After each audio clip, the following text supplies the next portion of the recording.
Hoje eu não vou falar sobre conflitos, não vou falar sobre guerras, não vou falar, muito menos falar sobre o fim do mundo. Eu vou falar sobre alguns padrões que sempre ocorrem antes de uma grande crise. Situações que ocorreram, por exemplo, antes da crise de 29 nos Estados Unidos, que ocorreram no pós-guerra lá na Europa, antes da crise econômica da Grécia, que aconteceu na Venezuela, que aconteceu na Argentina, e que inclusive já aconteceram aqui no Brasil e estão acontecendo. E eu não estou falando aqui de violência, não estou falando aqui de tanque de guerra, não estou falando disso não. Eu estou falando sobre situações que até então eram consideradas absurdas, ou seja, o primeiro sinal é a normalização do absurdo. E o que eu vou falar aqui não é teoria, ou coisa que eu vi em manchetes na TV aberta, muito menos em notícias de redes sociais. São coisas que eu vivi na pele quando eu entrei no regimento, por exemplo, lá na Legião. É coisas que talvez você passe aí, você vai passar com certeza aí na sua casa. É que problemas grandes, eles não começam grandes, eles começam com coisas sutis e a gente vai se adaptando, a maioria vai normalizando. Por exemplo, sempre antes de uma grande crise, há a desvalorização da moeda. E aí o que acontece? Todo mundo sente no bolso esse problema. Você vê o seu poder de compra diminuindo, mas a maioria, alguns reclamam, outros tentam explicar por algum motivo, mas você percebe que se você não fizer nada diante do problema, a coisa não muda. Ele vai tomando outra escala. E é isso que está acontecendo. Alguns reclamam, mas é a minoria. A massa, no geral, ela vai aceitando e se adaptando às condições que são impostas. No Brasil, a inflação ela nunca foi novidade. Ela sempre foi disfarçada de algum modo. O preço das coisas aumentam, o salário não acompanha, e aí você começa a ouvir logo aquelas frases que vai passar, isso está acontecendo no mundo todo, é só uma crise temporária. E percebam, o problema não é o preço das coisas subirem, o problema é a normalização, as pessoas se acostumarem. E tem gente que até sabe o que fazer para mudar, mas parece que não quer agir e aceita como está. Lá no Exército, a gente chamava isso de normalização da perda. É quando um soldado está numa zona de conflito, por exemplo, numa missão, e a moral dele está tão baixa que ele não liga para as condições dele. Ele não liga para cuidar da sua saúde, da sua higiene, não liga para cuidar do seu equipamento, para ver se está funcionando corretamente. Ele aceita o que vai vindo, ou seja, ele vai só existindo funcional. E isso é o que acontece com as populações de países que estão à beira de uma crise séria. Aconteceu na Venezuela, aconteceu na Argentina e em diversos outros países. São pessoas que estão morrendo lentamente, sem perceber, ou até percebendo. E o problema aqui não é viver no limite, não é viver na zona de sobrevivência. O problema é você se adaptar e normalizar tudo isso. Como dizia o Chorão, né? Viver é bem diferente de estar vivo. Então viver é diferente de sobreviver. Outra coisa também que muda é o tipo de pensamento da população em geral. O pensamento racional ele começa logo a ser substituído por um pensamento mais emocional. Então você fica como se fosse torcer por um time de futebol. A política se torna isso. As pessoas param de usar a razão e viram uma torcida. Então, note aí que agora é direita contra esquerda, fica procurando um culpado, é povo contra povo, é narrativa contra narrativa. Enquanto as decisões mais importantes para a população, elas são passadas no silêncio. A gente tem um congresso que é o mais caro do mundo, que gasta 30 milhões por dia. Eu disse 30 milhões por dia. E um judiciário que chega a gastar 1 bilhão, ou seja, mais de 1 bilhão por ano. Quando é uma decisão do interesse deles, é passada às pressas, muito rápido, 2 segundos para ser aprovada. Quando é algo do interesse da população, aí haja votação, haja adiamento, e muitas vezes acaba nem passando.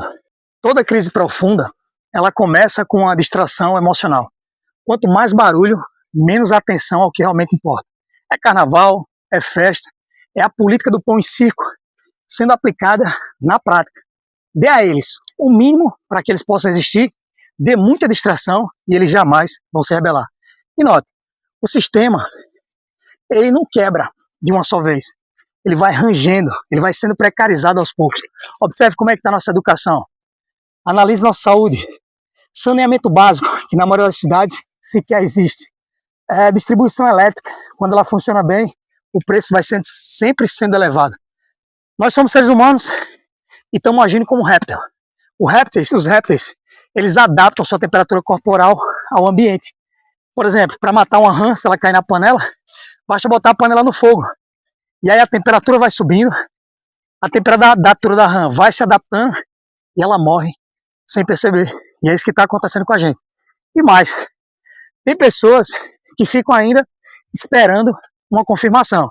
Ou seja, só vai ser crise quando vier um anúncio do governo ou quando passar no Jornal Nacional, entramos em uma crise. Aí as pessoas vão começar a aceitar. Então, tem gente que está esperando que alguém diga, ó, agora é oficial, a gente entrou numa crise. E isso não vai acontecer. Crise, ela não avisa, ela simplesmente vai cobrando as consequências. E quando eu falo de preparação, eu não estou falando aqui de bunker, e não é paranoia. É coisa simples. Preparação, por exemplo, é ter redundância. E o que é redundância? É se você consome, por exemplo, sei lá, 1 quilo de arroz por semana. Então, que tal ter 4? Ou que tal ter 12? Se você tem 12, você já tem margem. Perceba, são 3 meses sem você ir ao supermercado para enfrentar a fila. Em caso de algum problema, você já tem uma reserva. Quando eu falo de redundância, é você ter sempre 2 métodos, por exemplo, para purificar água, 2 fontes de energia. Se a sua casa ela só é abastecida pela rede elétrica, a estatal, né, ou a empresa que toma conta aí, que tal pensar na questão de placa solar, de ter bateria, de ter um gerador? Isso é importante. Lanterna, ter 2 lanternas, rota de fuga, ter 2, meios de transporte. Então, ter redundância não dá tempo para o azar. Outra coisa importante que você precisa ter é um plano que seja simples e aplicável e que todo mundo na sua casa possa memorizar. Por exemplo, se faltar energia por 4 horas, o que cada um vai fazer, que é preciso guardar? E se essa falta de energia ela durar mais de 4 dias? O que fazer quando a água acabar? De novo, por dias, tem reserva? O que cada um vai fazer? Se você mora, por exemplo, em prédio, em caso de incêndio, você já combinou com sua família o que cada um vai fazer? Se você mora numa região que alaga, se você estiver fora de casa, você sabe o que fazer para chegar na sua casa, se você deve retornar ou não? E quem está lá vai saber como agir quando o alagamento começar? Tem um problema que mata muitas pessoas, que é a paralisação. É congelar e ficar esperando alguém para lhe salvar. E isso não vai acontecer. A melhor maneira de se livrar disso é treinar, mentalizar, saber o que vai fazer na hora que o caos acontecer. Em caso de dúvida, se mova, nunca fique no mesmo lugar. Outra coisa importante também é ter margem financeira. Eu não estou falando aqui de ficar rico, mas pelo menos ter uma reserva. Isso vai te dar tempo na hora de uma crise para que você não haja de imediato. Por exemplo, algumas pessoas na pandemia, quando o surto estourou e houve as notícias de lockdown que ia acontecer, as pessoas correram para o supermercado para comprar várias coisas e boa parte do que elas compraram eram coisas inúteis. Por exemplo, teve gente que brigou para comprar papel higiênico. Pô, sem lógica. Por quê? Porque alguém estava comprando, vou comprar também, vou precisar. Então isso é importante. Outra coisa, ter clareza mental, né? Então você tem que ter um preparo mental para ver as informações na TV, principalmente na mídia aberta, nas redes sociais, e ter um filtrar o que condiz, o que não condiz, fazer sua leitura antes de tomar qualquer decisão. Bom, quando eu falo também de margem financeira, é importante que você tenha uma reserva, mínima que seja, ou ter algum bens que você possa trocar em caso de crise. E veja como tudo isso se completa, né? Se você tem, por exemplo, painéis solares ou um gerador, em caso de qualquer tipo de crise, a sua geladeira vai estar funcionando, você vai conseguir armazenar os seus itens aí que são perecíveis, vai estar tranquilo, então você vai ter mais tempo para pensar no que fazer e não vai sair como desesperado, seguindo a multidão, né? Aí você deve estar se perguntando, então o que fazer, no caso, durante a crise ou antes da crise? Bom, antes da crise é você tentar ser o mais independente possível do Estado, porque ele sempre vai contar aquela mentirinha de que ele vai vir te salvar, ele vai te proteger. Veja o que acontece com a segurança, né? Segurança pública, consegue? Então você tem que ver o seguinte, se você é totalmente dependente da rede elétrica, você tem que dar seu jeito. Procurar comprar um gerador, tentar instalar um sistema de placa solar, para não ficar 100% dependente do governo, beleza? Outra coisa, questão de água. Se você só tem abastecimento das estatais, né, da empresa que fornece água aí na sua região, você tem que procurar ter alguma reserva maior. E se você mora no interior, é procurar um poço artesiano, uma região talvez que tem uma fonte de água, beleza? E aí você vai se tornando cada vez mais independente. Outra coisa também é não terceirizar a sua segurança. Você não vai só esperar pela segurança pública para vir lhe defender. Você sabe que não dá conta. Não é culpa dos policiais, o contingente é que é mínimo. Então você tem que dar seu jeito. Você tem que comprar o seu equipamento de defesa para priorizar a defesa da sua família. E outra coisa também, você mora numa região que alaga todo ano. Você tem que pensar numa maneira, nem que você pague um pouco mais caro o aluguel, mas de sair dessa região que é baixa, porque aí você está gerando problema. Você acha que está economizando, está pagando menos, mas na verdade está saindo mais caro para você. Ou se você mora numa região de conflito, você sabe que tipo de conflito eu estou dizendo aqui no Brasil, né, o tipo de conflito que a gente enfrenta. Bom, dá seu jeito, tem que dar um jeito de sair desse tipo de região. Sei que não é fácil, sei que outras localidades são mais caras, talvez da região que você mora, mas não vai te favorecer, percebe? Se já está complicada a situação, num momento assim de pré-crise, digamos, de relativa estabilidade, imagine quando o calo apertar de verdade, como é que não vai ficar? Uma coisa comum que as pessoas pensam quando o assunto é preparação é que a gente está falando de morar no mato, né, de ter um bunker, uma fortaleza, não. Ou é só sobre equipamento, comprar coisas caras, não. Também é sobre habilidades. Então, em momentos de crise ou pré-crise, é importante que você aprenda novas habilidades. Eu estou falando de habilidades de manutenção simples. Tem gente que fica só paquerando aqueles equipamentos, cara, vou comprar aquela mochila, vou comprar isso, vou comprar aquilo, mas aí não consegue trocar um disjuntor, por exemplo. Aí é um problema. Ou então, você tem que começar a fazer as manutenções simples da sua casa. Ah, como é que eu vou aprender isso? Eu não tenho tempo. Então você foca em uma habilidade, primeiro, seja na construção civil, reparo, pequenos reparos, hidráulica, elétrica, pintura, qualquer coisa vale. E aí aos pouquinhos, você vai aprendendo, né? Dedica algumas horas aí do seu final de semana para aprender aquela habilidade, vai testando em casa. Eu tenho certeza, como lá em casa eu tenho alguns problemas, né, de reparos, e aí eu vou testando para dizer assim, pô, o que eu consigo fazer? Quando eu não consigo, eu vou contratar alguém, um especialista. Esse especialista eu falo, eu estou pagando pela aula, você vai consertar para mim aqui, mas me ensina aqui como é que faz isso.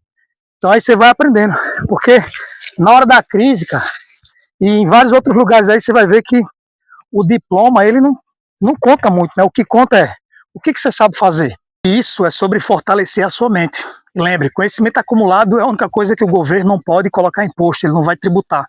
Você vai estar fortalecendo a sua mente. Outra coisa que você precisa fazer também é simular falhas e se colocar em situações que são desconfortáveis. Então você precisa, por exemplo, não gosto de tomar banho gelado, vou tomar um banho gelado. Ocasionalmente você vai tentando fazer um jejum, uma dificuldade, comer alguma coisa que você não gosta, não gosto de raiz, não gosto de tubérculos. Vou inserir aqui para ver como é que eu me adapto, porque em situações de crise pode chegar uma hora que você não tem escolha, né? O que você não vai comer o que você quer. Você vai comer o que você tem e o que você precisa para sobreviver. E se submeter a situações desconfortáveis não vai preparar só o seu corpo, como também vai preparar a sua mente. Aí você vai parar de tomar decisões emocionais por impulso ou movido pelo medo. Tem uma técnica militar chamada STOP, da sigla em inglês, né? Sit, Think, Observe e Plan. Ou seja, sente, pense, observe e planeje. Tudo isso tem que acontecer antes de agir. Você tem que aplicar isso sempre, em todas as áreas da sua vida. E no momento de crise, isso aí vai te salvar. Outras coisas que são bem óbvias, mas eu acredito que precisa ser dita, é que em momento de crise, você deve agir com racionalidade, no sentido de racionamento mesmo. Por exemplo, você não vai gastar água como você gasta água em um dia normal. Você não vai pegar suas lanternas aí numa casa de falta de energia e deixar as lanternas ligadas por diversas horas. Não, só vai usar quando precisar, beleza? Então a ideia é essa, em momentos de crise, preservar. Inclusive parece um absurdo, mas é contar até calorias, é não cozinhar coisas desnecessárias, o excesso, é você ver o que é consumido de fato naquela refeição e cozinhar somente o necessário. Isso não serve, eu acho que só para a crise, né? Serve também como economia aí no seu lar, já antes, nesse momento que a gente está vivendo, já são medidas importantes que você deve adotar, e aí você já vai se adaptando a essas situações. E se você chegou até aqui, você curta esse tipo de conteúdo de preparação, sobrevivencialismo, treino físico e métodos, e quer compartilhar também conhecimento com a gente, então se inscreve no canal, Deixa suas sugestões aí nos comentários, que a gente vai gravar conteúdo sobre isso e aqui a gente vai sempre trocar ideias. Agora, se você quer aprofundar esses temas de forma mais detalhada, você vai ter que se tornar membro. Na área de membros, nós vamos fazer lives que são só para membros. E a ideia, como todo mundo já sabe aqui, é construir uma comunidade. Essa comunidade não é um lugar fixo onde todo mundo vai morar junto, não, não é isso. A comunidade são bases isoladas e a gente vai sortear alguns membros aqui do canal, ou o primeiro membro do canal, para a gente começar a construir estruturas autossuficientes. Um abrigo legal, um galinheiro, uma horta, energia solar, ver se tem água, uma fonte de água, procurar, sei lá, se não tiver, atingir o lençol freático, fazer poço artesiano, deixar essa pessoa o mais independente possível do sistema. Se ela morar numa zona urbana, a gente vai tentar fortificar a casa, tudo isso com recurso aqui do canal, com AdSense, com patrocinadores. A área de membros ela vai ser revertida para os próprios membros. Nas lives, só para membros, é onde a gente vai decidir esses detalhes, como é que vai ser esse sorteio, como a gente vai direcionar os recursos. Então deixe sua opinião aqui nos comentários a respeito do vídeo, coloque suas sugestões, comente, deixe o like, porque isso é importante, que vai entregar para mais pessoas que têm a mesma mentalidade e querem viver um pouco independente, um pouco mais independentes do sistema, beleza? Esse é o canal Sobreviver, né? Sobre métodos, sobre maneiras de viver de verdade e também sobre sobreviver ao sistema enquanto a gente não foge dele, beleza? Fique com Deus e lembre-se, esteja pronto e seja livre.